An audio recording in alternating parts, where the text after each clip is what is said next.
tout à l'heure, vous avez parlé de gouvernance artistique, qu'il n'y en avait pas.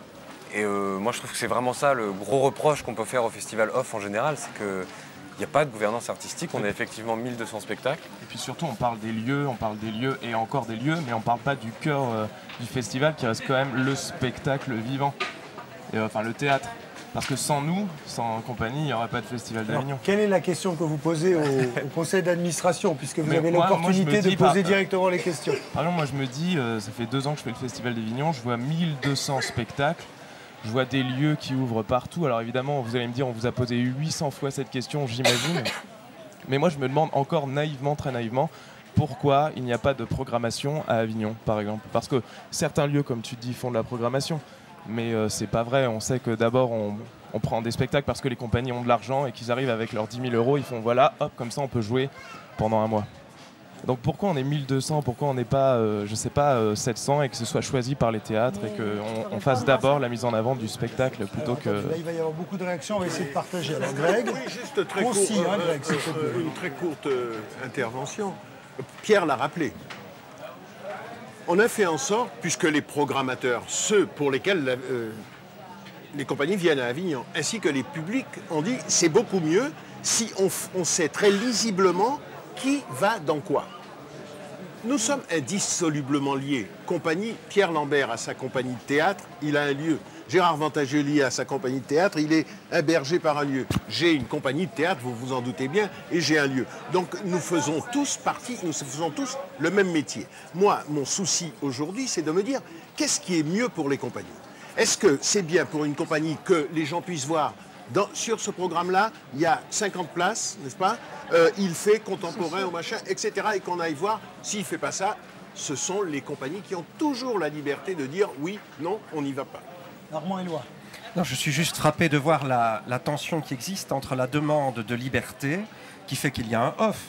C'est ça un off, c'est un endroit où on n'est pas obligé d'être programmé. Dans le IN, il faut aller trouver un programmateur et lui proposer son dossier, son budget, etc. Et donc la tension entre cette demande de liberté, cette demande de régulation, parce qu'effectivement on est très nombreux, etc. La question c'est que s'il y avait une gouvernance... Moi je ne suis pas pour la gouvernance artistique, je suis pour la régulation, je pense qu'il doit y avoir des règles sociales, environnementales et autres, mais s'il y avait une gouvernance artistique, peut-être que vous ne seriez pas là. Donc dans ce cas-là, vous iriez dans un off du off, ou je ne sais pas... voilà, c'est la question. Les compagnies ont inventé le off. Ce sont les compagnies qui ont inventé le off. Si je peux me rappeler les origines, un homme, André Benedetto, qui est mort il y a 2 ans, presque 3 ans maintenant, pardon, enfin le 3e festival, dit « il y a du monde dans ma ville, il y a un festival, entre guillemets, institutionnel, je vais jouer ». Il joue. 2 ans après, il y a une autre compagnie, 10 ans après, elles sont 80, 47 festivals après, donc 46 ans après, il y en a 975. Ça répond au même besoin irrépressible, celui de jouer quels que soient les gens qui sont autour de vous. Si vous ne jouez pas dans votre région, c'est parce que vous n'avez pas trouvé de théâtre.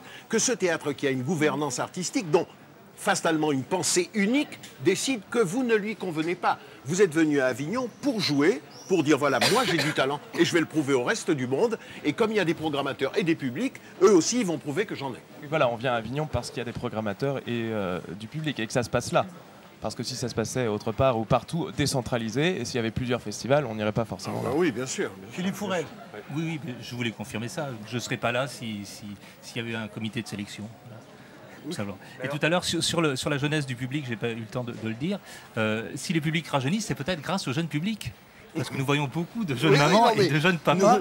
Et il y a 15% de spectacles jeunes publics dans le off et 0% dans le in. Oui, nous sommes d'accord. Pardon, hein, Philippe, tu as raison de rappeler ça. Parce que c'est quand même le festival de tous les superlatifs. C'est le premier festival de compagnie jeune public. Bizarrement, le festival Oui, off... parce que quand on fait, excusez-moi de vous couper, quand on fait du théâtre, pour gagner sa vie, il faut faire du jeune public.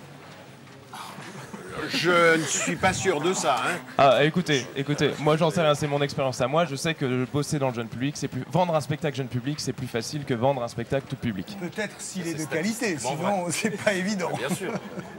Oui, ça dépend peut-être des endroits. Un spectacle de qualité. Non, je pense pas que ça joue dans la qualité parce que j'ai fait du spectacle jeune public, pas forcément de qualité comme beaucoup de comédiens. Et je peux vous dire que ça s'achète très bien. Bon.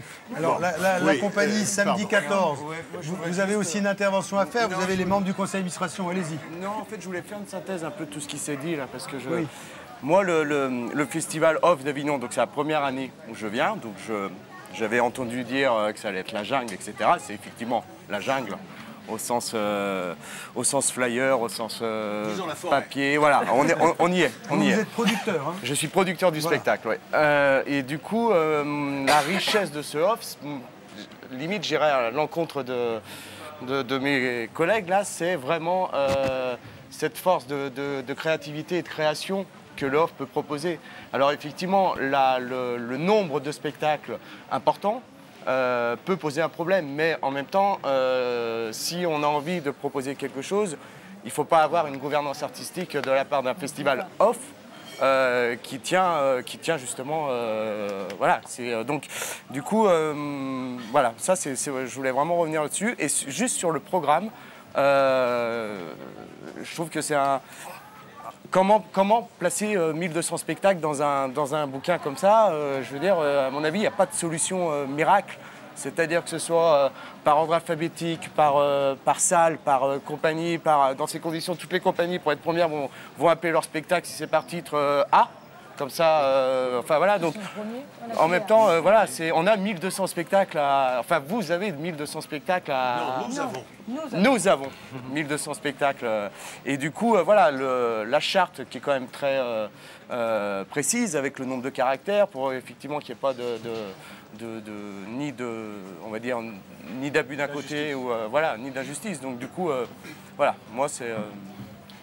Oui, vous parliez de liberté tout à l'heure et effectivement, on profite d'une très grande liberté. Alors, je me demandais si on n'était pas allé un peu au bout de la liberté avec 1200 spectacles, ce qui porte presque préjudice, c'est un grand mot, mais ça porte presque préjudice au festival parce que les gens nous disent dans la rue qu'ils sont perdus avec ce programme et ces 1200 spectacles.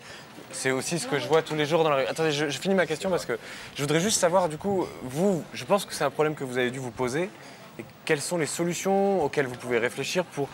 Parce que vous parlez de régulation tout à l'heure, alors est-ce que vous avez un moyen de réguler un peu ou il n'y en a pas et on laisse aller L'argent régule quand même, parce que si tu n'as pas d'argent, tu viens pas. Oui, mais en dehors de l'argent. Daniel Vantageli. Voilà, je vais vous répondre sur le programme. Moi, au contraire, les spectateurs dans nos halls d'entrée ont leur programme, au bar, font leur programmation, les aguerris. Les nouveaux arrivent, c'est vrai. Il y a à peu près 15 ans, on était 300 spectacles. Et si on avait régulé où seront les 800 qui sont là, n'existeraient pas, je veux dire peut-être dans la culture, c'est ça. Et puis après, réguler, non, il y a une commission de sécurité, ça vient à la ville pour réguler les lieux. Toute l'année, je réponds aux compagnies qui appellent à Avignon Festival et compagnie, attention, Avignon, enfin, le festival est difficile, choisissez bien vos lieux. Moi, il y a un lieu, je vais vous dire, il y a des compagnies qui me disent « Bonjour, ça coûte combien pour venir chez vous ?» Je raccroche. C'est pas ça. Je dis rencontrer les personnes, descendez voir les directeurs de salle, échanger pour le spectacle. Parce que les compagnies, au départ, en septembre, ils vous donneraient tout. Il y en a qui nous disent « On peut prendre votre lieu entièrement ?» J'ai dit, il y a d'autres compagnies. Donc, vous êtes dans un lieu particulier, voire exemplaire, on va dire, du festival en général. Non, ouais. Je peux vous garantir que dans certains lieux, c'est pareil. Alors, c'est vrai que ce qu'il faut peut-être, ce qu'on conseille au lieu, c'est de dire, essayez de faire une programmation, ne prenez pas les 10 premiers, parce que ça, c'est pas... C'est un échange, mais il faut que la compagnie aussi descende, vienne voir le lieu. Il y en a qui arrivent, ne connaissent même pas le lieu où ils vont jouer. Alors moi, j'aurais juste une petite question sur la fameuse régulation. Est-ce qu'il n'y aurait pas moyen de réguler les abus de certaines salles? C'est-à-dire que certaines salles qui se créent par moment, qui sont complètement éphémères, et du coup qui n'ont pas nécessairement une image ou quelque chose qui... voilà. Est-ce que le fait de réguler certains abus au niveau de certaines salles, certaines locations de salles, parce que c'est pas des théâtres. Nous, on est très bien où on est. Hein, c'est en plus, voilà, c'est pas du tout. Voilà, moi je trouve que j'ai des amis et des collègues qui ont travaillé à Avignon sur des années auparavant. et qui se retrouvaient soit dans un garage, soit qui est pas, on n'est pas quand même, voilà. Je vais vous dire, nous on est partis jouer à Paris pendant un mois. Mais je préfère tous les théâtres avignonnais que là où on a joué à Paris. Je connais bien le système parisien de location, mais là, on est quand même sur de la régulation aussi de, voilà, je sais pas.